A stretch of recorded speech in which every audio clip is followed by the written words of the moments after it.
Hello everyone, my name is Steve. Thank you, partner. Thank you, Tony. Thank you all of you for making it here tonight. I have a author of two books. One is called as The Portrait of an Inner Warrior, Three Arrows of Discipline to Fight Against Mediocrity. And my latest book, which is coming out very soon, is 4% Trainers. So it's going to be called as six-pack training to six-figure billing.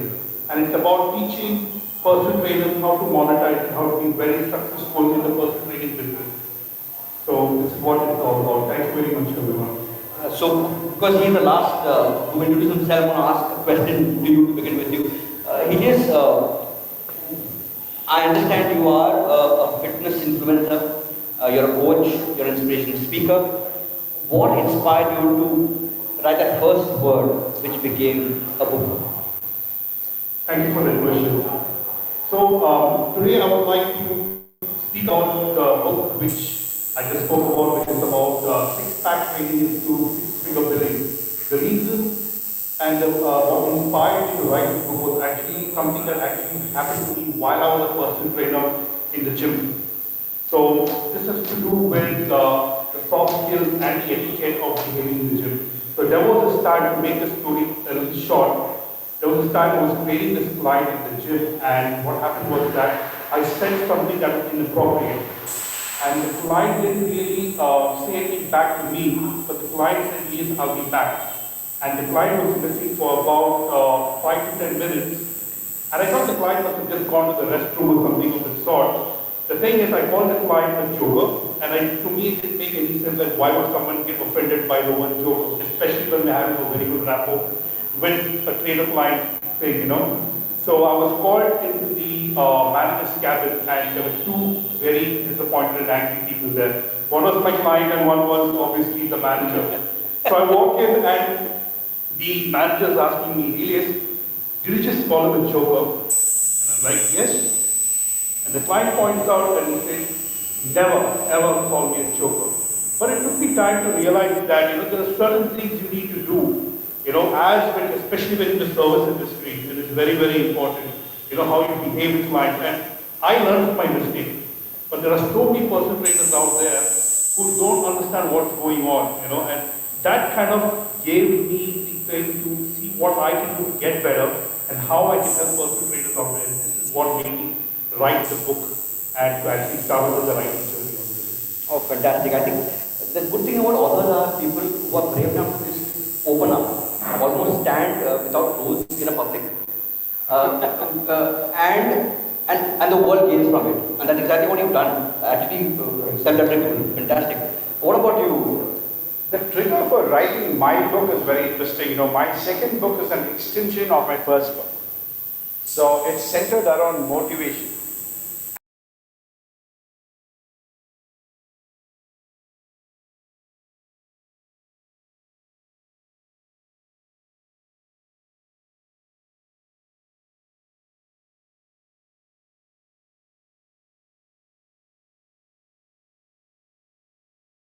A firm called Magic Hype, and she uses the framework of needs very effectively in the therapeutic domain.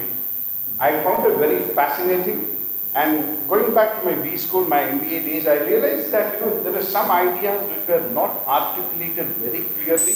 Even now today, I think there are many marketing professors who do not articulate certain basic concepts. That got me thinking. I have an entrepreneurship experience of more than 2 decades. And I started reflecting on certain basic ideas, and that resulted in my first book. Second book is also centered around motivation. It's a new framework which has been endorsed by leading marketing professors at the Harvard Business School, the Tufts School of Business, the IIMs, etc., and also by CXO level thought leaders from companies such as Coca-Cola, Marico, Perfect Evanwell, and MasterCard. A host of leading companies, the CXO level leaders, they found the ideas that resonated with them. So, coming to the point, the trigger was basically not from business, was from therapeutic domain. And I found it very fascinating how my wife was applying these ideas in the therapeutic domain. And how about you, Tony? What triggered you to write your book? Because both of them were so absolutely honest about how you guys began. I will tell you how my journey began. I was heading a radio station called Red FM in Bangalore. Launched it, did exceedingly well, everything was great, and I invested a lot of my energies and enthusiasm into it. And when things were going extremely well, became a number one in the Hindi space, is when the company said, very good, go back to business development, which I'm very good at, by the way. But my heart was in red. I said, I launched this, it's something, it's my baby, etc. It definitely upset me. And in that space, and I realized that some of the best art comes when there's a deadline, when you are hurt, things come out. So this was in the back burner, that one day I read a book, one day I read a book. And that gave me the trigger to write. So ultimately it was the story that was in my head for a long time, the story of the school that I studied in, St. Xavier's, Calcutta. It has a 150-year-old history. It used to be a theatre. From there began this journey. So two things. One, the heady life that I had in school. And two, the fact that this used to be a theatre and there was an actress who was very beautiful. There was an actor, an Indian actor during British period who was made to play Othello.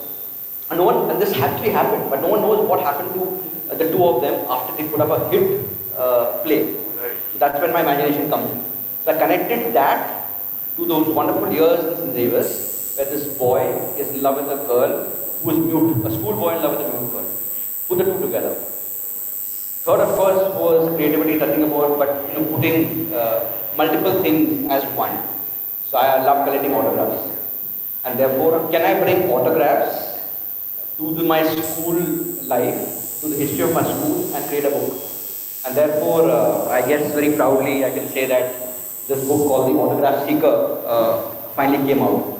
So that's my journey to begin with. It's a brilliant story. Thank you for sharing. Great. Parth, I would like to ask you a question. I would like to know more about your book that you're making. Could you tell us more about it, and what is something that most interests you about the book that you're doing? What is extremely unique about it?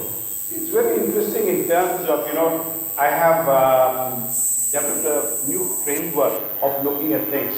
What excites me the most as an author is how you can change and influence the way people think. That is something long lasting for me.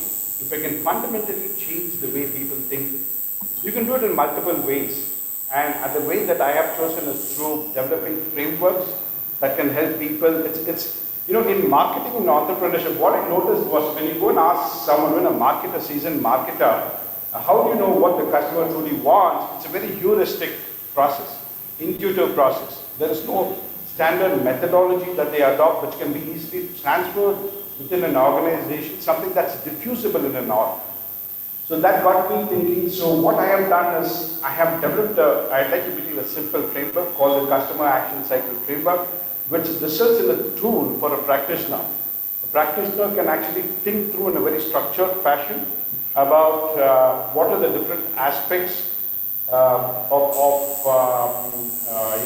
in terms of how customer value can be discovered by looking at customer actions. The unit of analysis is basically customer action. And I introduce a lot of words which will shift your attention to a certain part of your experience.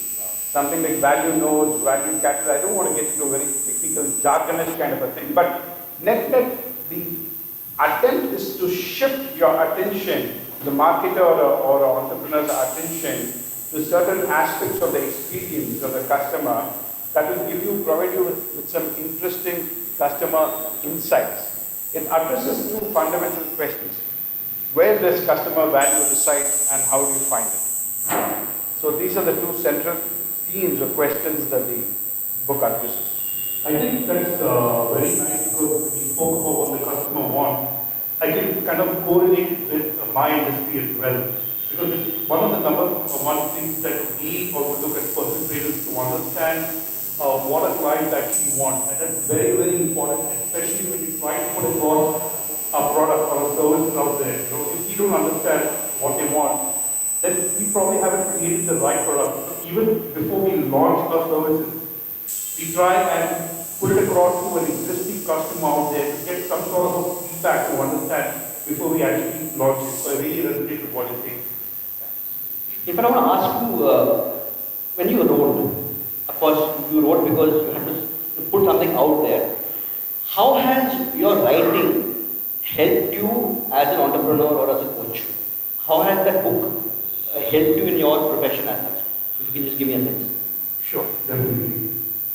The thing is, the question, I just, what do you call it, the terminology, the elephant in the room, right? And it was always there, and I was the one who just put it out there saying, guys, there is a big problem, it needs to be solved. So this is the situation in the fitness industry in India, at least.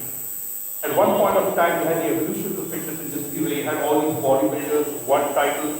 From that phase, it went to where people try to understand and try to get educated in the fitness industry, right?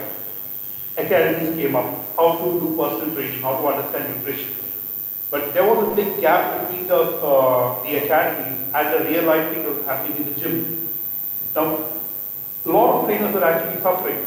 Like I said, maybe did not know how to make money, did not know how to do sales, did not understand soft skills, etiquette training. Now, by writing this book, now that I've written this book out there, it's helped me in a way where now trainers come to me and ask me all the time, sir, they don't say names or they address everyone as sir, even if someone is doing, sir, how do I do this, how do I get clients, so I'm not able to speak to this particular client because so much of issue. So I've become this mentor for personal trainers now in India, especially in Mumbai, wherein because of the book that I've written, they come and acknowledge me for that, to put it in short. But it definitely helped me with my entrepreneurial journey, for sure. Because this book right now is going to be connected to a 6-week program, an intensive program that I'm going to be doing just for trainers. And so it's going to, from the book, the next version is going to be on a live program. So that's Brilliant. In fact, I want to put this on to you, Partha. You are the head of alumni affairs at IIM Bangalore. I mean, you're surrounded with the best minds in the country, both as students and as faculty members. How do you think, number one, has it helped you professionally? Or number two, did you keep that in mind also when you wrote it, that you are doing something to make this a good world better, as our team really stated? Was there a thought? See, one of the biggest, I think, outcomes of writing a book is to bring structure to the way you think. Because what happens is any book, whether fiction or non-fiction, you start off with a TOC, table of contents, right? And you already have in your mind or written down on a piece of paper the structure that you wish to follow. And that structure actually helps you when in your professional life, personal and professional life. So within my role, at the job front, I have developed a framework for alumni relations, which is perhaps the first of its kind in India.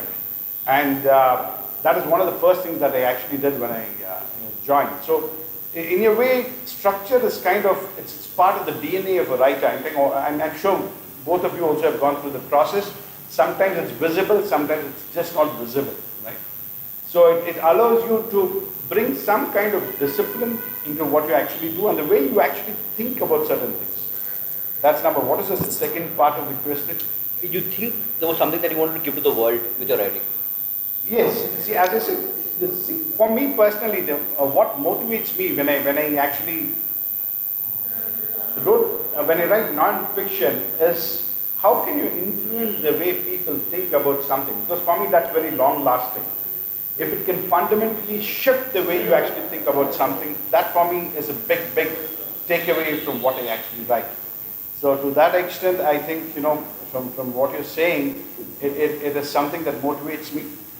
And I'm hopeful that what I've written resonates. It's resonated with quite a few people, both practitioners and academics. So that is something that is, really pleasurable for any author. For me, that's a good takeaway. In fact, if I have to answer that, my own question, by the way, would be that when I began, I was hoping at least 3 schoolmates, 2 teachers would read it. That was the hope, without anything else really. So I guess the biggest lesson for anyone who wants to write is that start by writing. Yes. Yeah, and write for yourself without thinking this is my audience, etc. Especially in the non-fiction, in the fiction category rather. But when it really happened, when it did come out, it did well. There are 3 production houses which are considered to make it a film. I never knew you go that far. You go to Mami Film Festival, etc. But I think the biggest gift I know now is the fact that I had a couple of classmates who called up and said, listen, I am in this particular country, in Abu Dhabi, working my heart out, being alone. But each time I want to reminisce of my old days, those heady, innocent days, I keep going back to the book and I become the character. So it is not a victory for anybody. It's just that somebody could relive, that's a universal appeal. And I think that has been at least my contribution towards writing. Two, a lot of truths are universal in nature. So when we write, and that one person gets moved, in my case, in a foreign country, feeling as if I'm living a heady day, or you for that matter, that my path to fitness, and you of course, that I have a new way of looking at business in a certain framework, and that becomes a contribution of every author to the world. Absolutely. And I think writing is a beautiful art. Yeah, creating art through words, and that's when the world becomes not just good but better. Tony, I have a question for you because you have written a fantastic non-fiction book, right? So, what do you think? Do you think there's a difference between how you would approach a non-fiction and fiction? Sorry, you have written a fiction, not non-fiction. Got it wrong. So, do you think there's a difference in terms of how you write fiction and non-fiction? There is. The way I would write, in fact I'm writing a fiction right now. The way I'm writing non-fiction right now. You're right, fiction. I'm writing a non-fiction, in fact I'm writing 3 books simultaneously. But I know the challenges of non-fiction. Yet, my non-fiction will be the way I would write my fiction. It would have a start, it will be dramatic. Even if I'm talking about the life of, let's say, somebody who may be a business leader, let's say even it's Nandan Delikani, I will bring in a fact that in so-and-so village, when this child was lost, Aadhaar finally got that child found, and then link it to Nandan Delikani, and then link it to Aadhaar, and that's how a beautiful life came out. So that would be my style really when I write. So clearly there is something parallel in the 2 ways, but both of you all are the experts in non-fiction. So I would hear from you all, how would you go about it? You want to take it up? I think you should go ahead first. Okay, see, for me, when I look at fiction, I find it's not easy. I think fiction is very hard. And some of the distinctive differences, there's a lot of stress on language, building a story, imagination, creativity, etc. Protagonist, how to build it, how do you connect it, etc. I think it's very hard, and getting recognized as an author in fiction is even harder. Non-fiction, the stress is not on your style, language, etc. It's more in terms of how do you make its impact. Non-fiction is more about simplicity. It is not about how good a writer you are. It's not a literary piece. It's in terms of how do you keep it simple so that someone on the street can actually understand what you're talking about.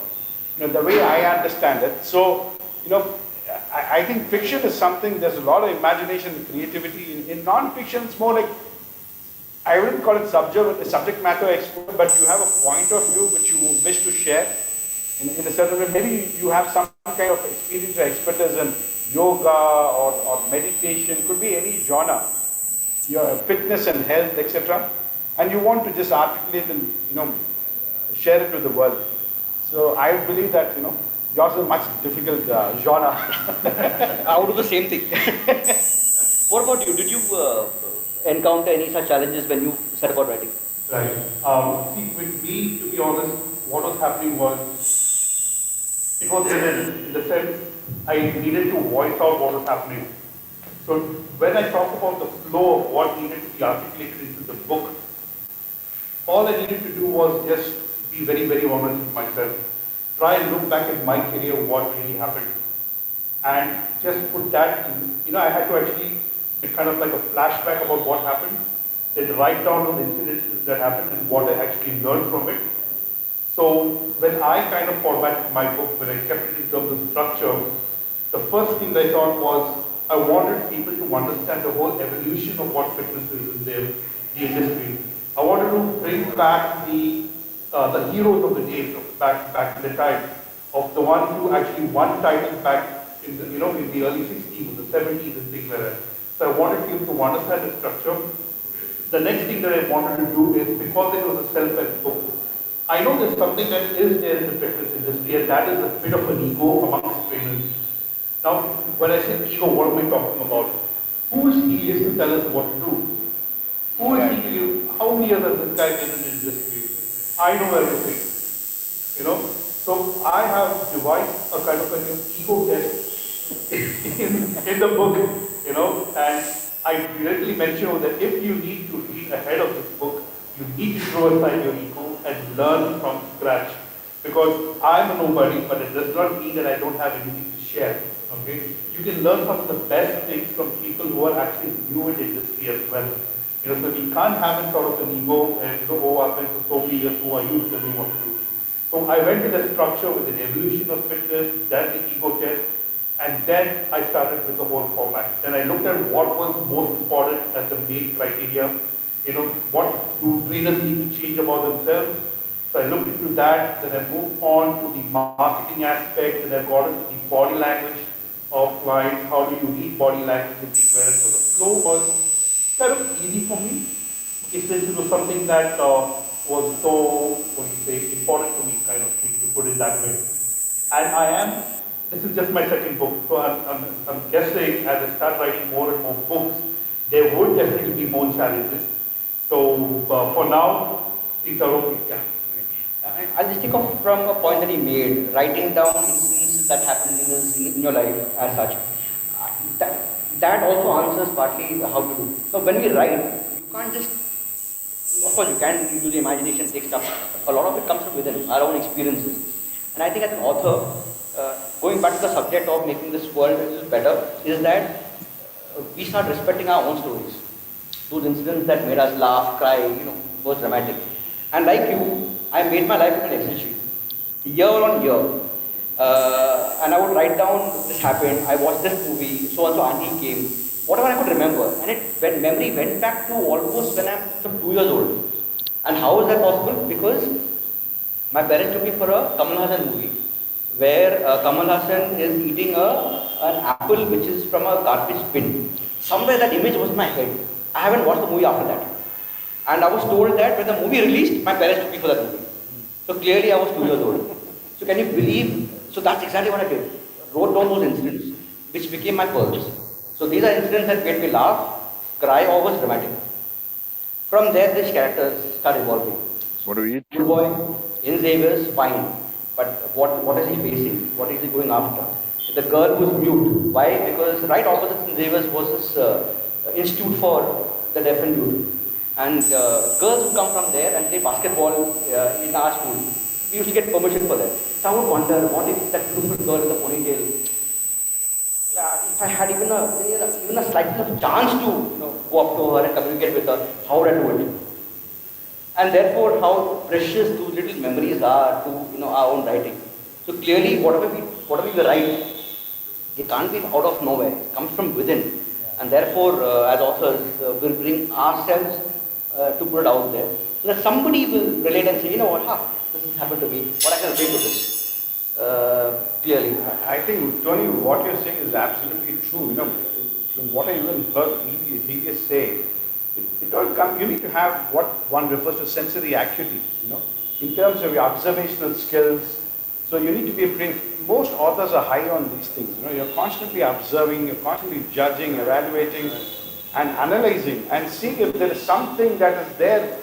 You're not deliberately looking for something, it just comes to you because you have the sensory acuity. You're listening, you're feeling, right? You feel for something, you're listening, you're seeing. So I think I resonate with what you're saying, because it's something that's extremely, one of the important traits of any author across genres is the ability to observe and make notes, whether physically or mental notes. May I ask you a question? You've written 2 books, which is fantastic. What are your disciplines when it comes to writing? What are the disciplines that you follow as an author? I'll ask the same thing, by the way. Yeah, sure. I want to know. I have a very strange kind of a habit. What I do is, because mine is non-fiction frameworks and all that stuff, so I'm constantly taking loose sheets of paper. I'm lying on the floor, not a desk, and I'm making notes. Making notes. I've made notes while traveling by train, by traveling by air. I'm making notes in terms of constantly thinking, how do I address this particular problem? Is there a different way of looking at something, right?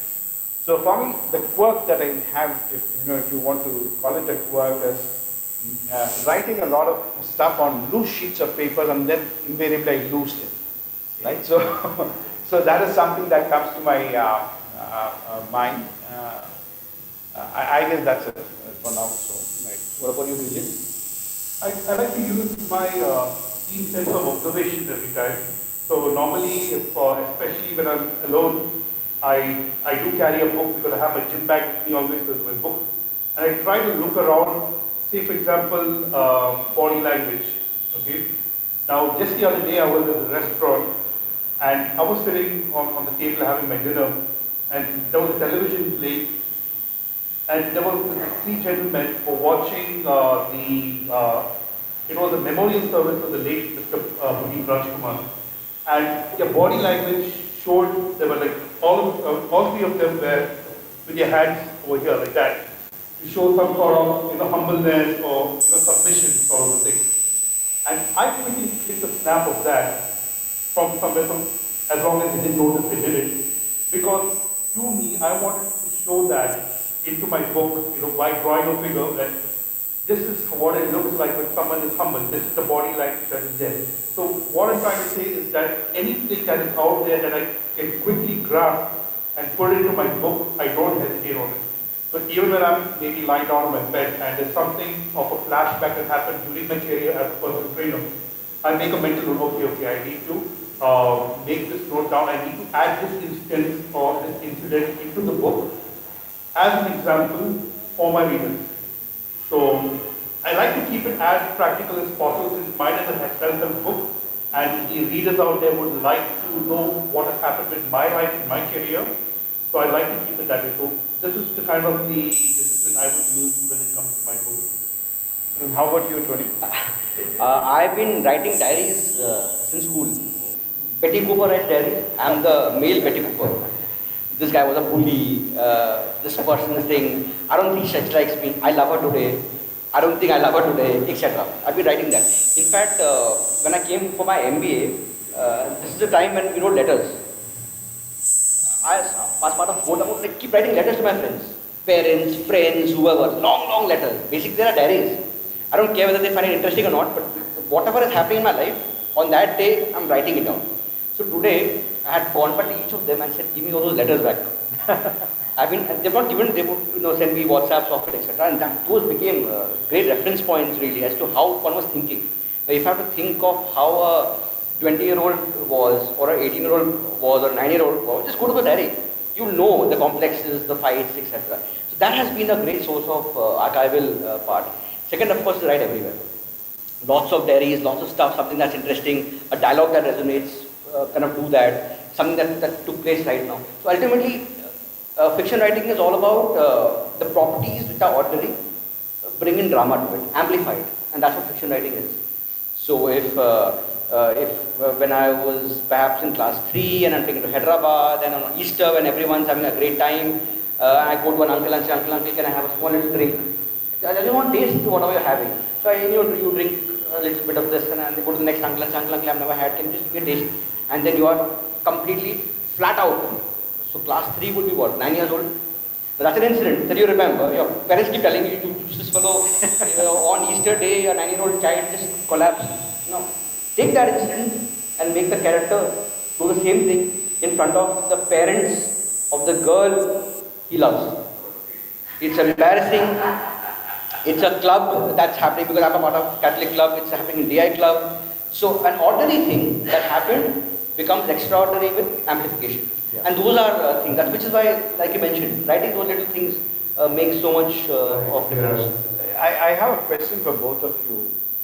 Now that we have understood the thinking process behind the fiction or non-fiction in terms of the structure that you follow and the quirks that you have, each one of you, what about the publishing process? I mean, how hard or difficult has it been? Is there some pointers other than pointers in terms of how you went about it and what are the challenges and opportunities out there for you?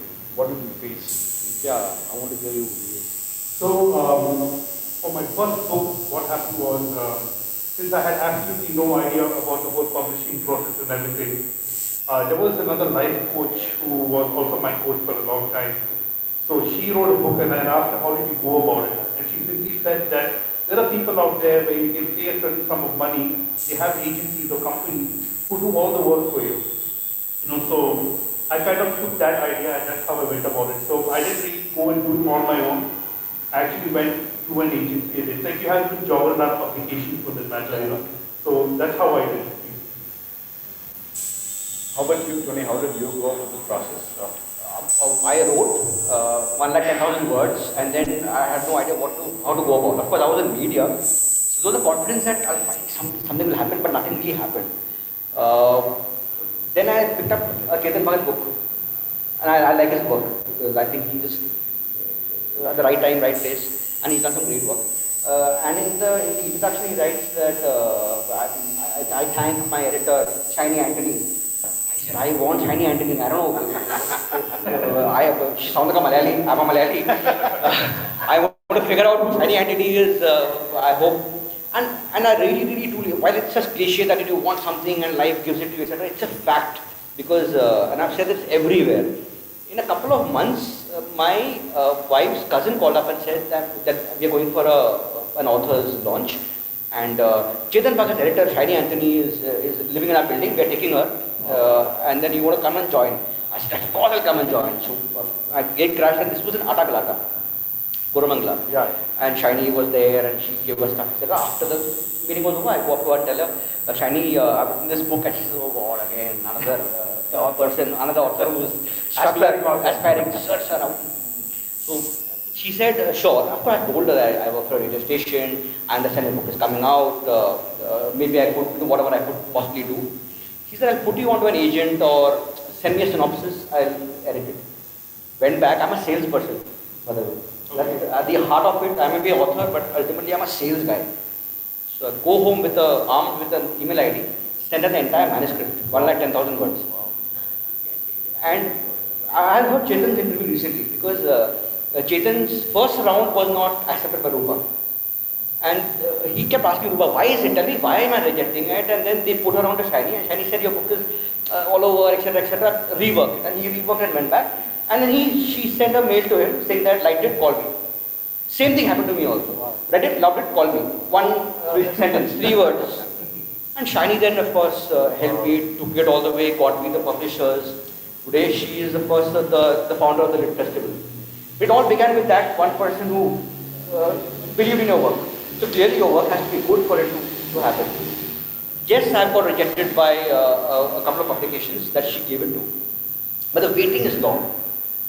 See, you can self-publish, but then when you have the right publisher, you can go places. So when the publisher is right, then it goes to the right film festivals, it gets launched at the right festivals, distribution is good. It can then be put to, it went to the London Book Fair, with the government actually backing it up. So when you have the good publisher, so I would recommend that to anybody who's writing, be patient. If your book is really, really good, let it go to a good publisher. It can also become a movie, then the rights are there. Yeah. And to answer your questions, and this is for everyone, in case you want to know whether authors are rich, are authors rich? Authors rich? I mean, from your book, have you made a killing? Not killing. It's going to take time, and I'm positive about it, definitely. I am not positive I'll make money from writing a book. It's a vanity profession, but yes, if it becomes a movie, maybe. Even then, what it is, clearly you get about 15%, and that's at least being very honest and amaryllis. I'm just taking it out. The commission that you're giving me is 15% on every book. If it becomes audible, it's about 25%. If it becomes a movie, it's 50% of what it becomes, and that's how the norm really is. I have a question for both of you all. Since I've seen speaking some of your passions, did you always want to become authors? Was that the first thing that you ever wanted to do? When did you really want to thought, okay, I would like to start writing, I want to become an author now? Personally, I never thought on those lines. But in college, I've done some basic stuff of writing articles, etc. But nothing more than that.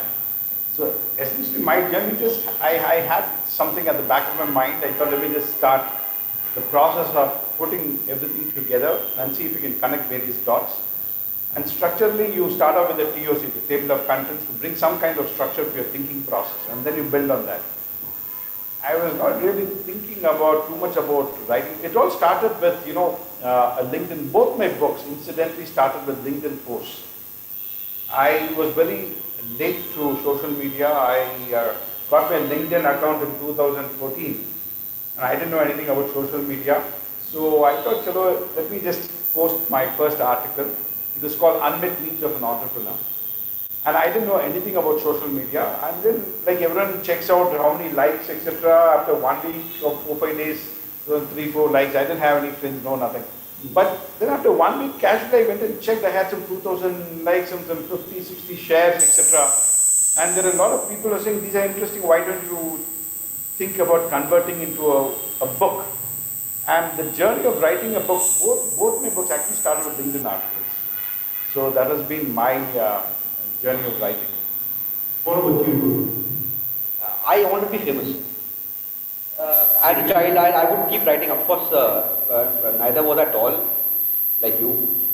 Exceedingly thin, pimples all over the face, and I would keep writing on the wall. Tony is great. Tony is great. Tony is great. So everything that I did was to be loved, to get a little attention, etc. So somewhere that was the big motivator to at least dream of writing. So that found voice in whether it's public speaking or theatre or everything. It was just to get that attention, to get a certificate saying that, what, not too bad, you've got a couple of talents. But it all began with Toastmasters, I would say, because it was about speeches. You're making those 7-minute speeches, you're writing a script. If I can write those 7-minute stories, can I become bigger and become a novel? So somewhere seeded from there, diaries, Toastmasters. Right. But deep down it was about getting a lot of attention, becoming famous. In my head, I'm a legend, by the way. And of course, whatever attention I could get, that was clearly the motivator at its basest form. Interesting. Thank you for that. And you? So I can tell you, I resonate with the fact that you want to become famous. I really want to become famous, but for the right reasons, of course. Okay. So it's not that I always wanted to be an author, but I can tell you where that writing bug came from. So it came from my grandfather, and he passed away when I was in the first standard. So I vaguely remember him writing, but that's about it.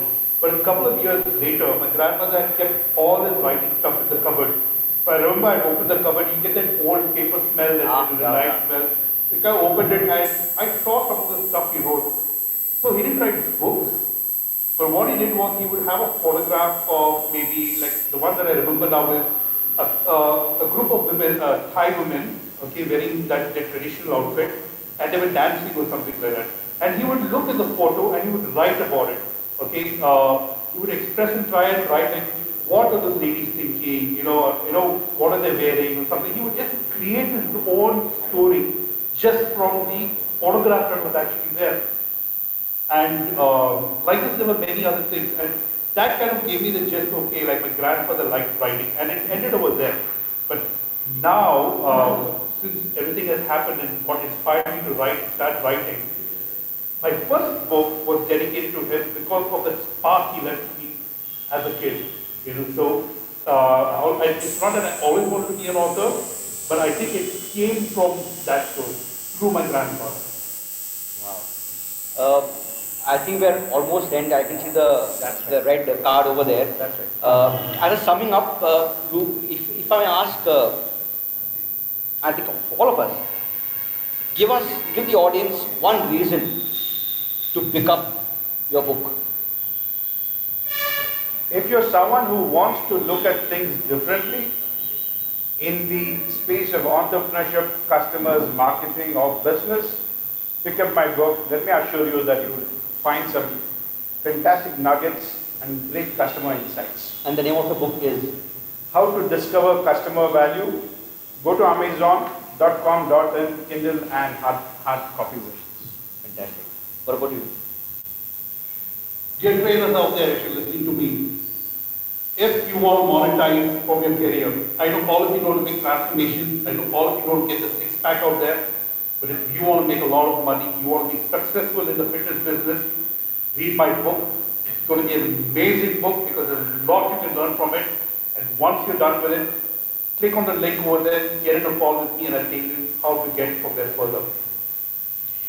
Well, since I've got the book with me, it's available in the Catholic Club library in case you don't want to buy a book, but it's in Audible and also, of course, the hard cover is available. You want to miss the book. The moment you finish reading and you say, oh gosh, why is it over? You want to have that feeling, become a book. It's called The Autograph Seeker. It's from Amaryllis Publications. To sum up, I think on behalf of everyone, in case anything else that you all want to share, it's been an absolute honor. I would like to thank the any online questions that have come up, other than the hearts and thumbs ups. Right? Any questions that the viewers? I think there's a question for us. Someone wanted to know about any advice for a first-time author. Is there something that you want to offer? Yeah, I would like to take that. You guys can do as well. If you want to write, just start. Don't think that, oh, I'm not ready, or I'm not a good writer, or I don't have a hold of my language, or whatever. Just start writing. It's the flow will just come, and the next thing you know, you have a book ready. And just believe in yourself. Absolutely, I resonate. Don't judge yourself when you start off. Just write, sit. It's called. It's a strategy called bum on seat. Sit and write. Write till you get it right. I also one advice would be not to look at outcomes. To me, it's more towards expression of what you're thinking about whatever topic, whether it's fiction, non-fiction. Just get down to the job and start writing. Don't think about who's going to be my publisher, I'm going to become famous, XYZ. Don't start dreaming. Just write your stuff and then get started. And if not, you will find it very overwhelming. And chunk it down. Learn to chunk down the process, because I found a lot of people getting into the writer's block. There are a lot of people who are good at writing articles on social media, LinkedIn one-pager, but writing a book is kind of very hard. So that's my suggestion to the questioner. Thank you so much. Now that we've run out of time, a big thank you to IBrowse, a big thank you to Catholic Club, the audience who's joined in both right here physically and online. And on behalf of all three, Hirit D'Souza, Tony Francis, Mr. S. Parthasarathy, a big thank you all. And here the mic goes to Gavin. Thank you all once again. I just like to say that it was unbelievable experience. The first time we ever done an eyebrows meeting without a moderator. We always Thanks guys, thanks for an awesome thank you. Thank you, Kevin. Thank you.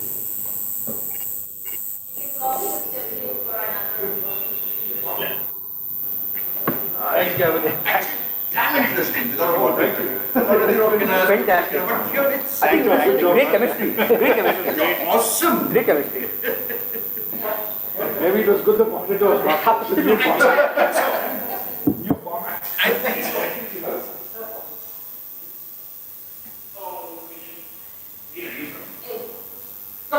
We have to have surely you have to Look up to you. Look up at me.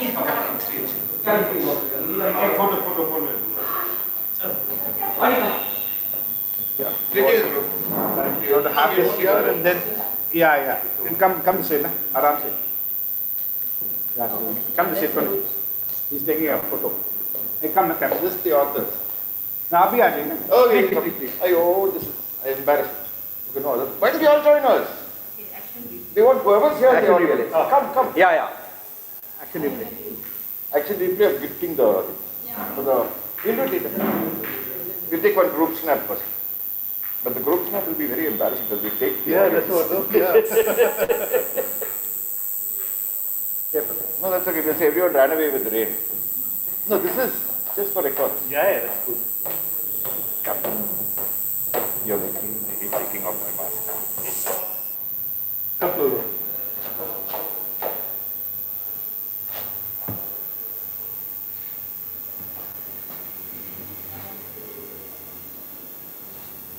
Thank you, Praveen. Action repeat. Actually,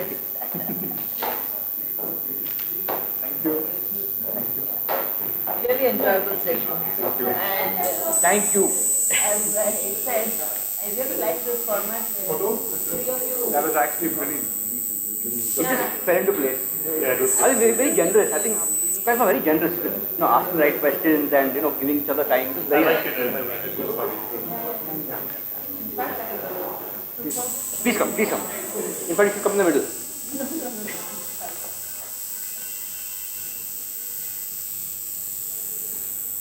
Thank you.